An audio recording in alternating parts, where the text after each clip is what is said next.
C'est un grand show, il y a 5 camions, on est une équipe de 70. Il y a des choses qui vont partout, chaque soir on est dans des différents pays et la setlist doit changer. Par exemple, à Amsterdam c'était plutôt une setlist anglophone, ce soir c'est un mélange entre les deux, français et aussi bien sûr en anglais.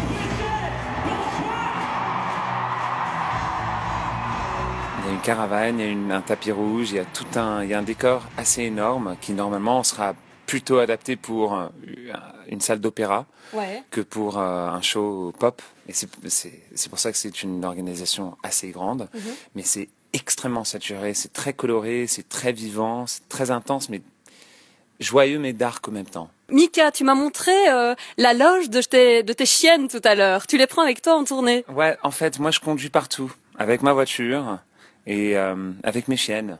Et d'un concert à l'autre. Melaki et Amira. Ça vient d'où ces noms? C'est des noms arabes. Ok.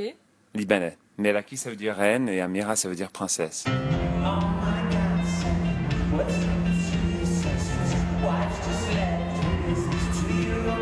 Est-ce que t'as des hobbies ou Oh, j'aimerais bien faire du jardinage. Si je pouvais avoir 2 hobbies, ça serait la cuisine, que je fais un peu quand même. Mais j'aimerais bien faire le jardinage parce que ça donne un différent sens du temps. C'est vraiment dans le planning, c'est dans la longueur. C'est bien pour la santé, je pense.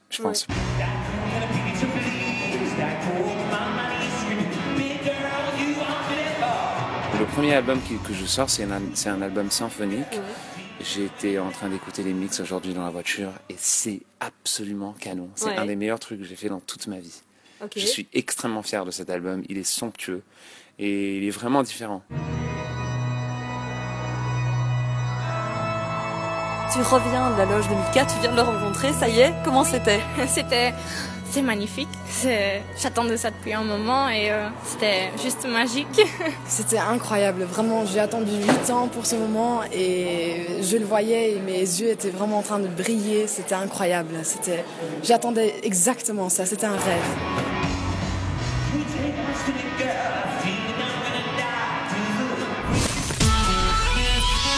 Radio Contact.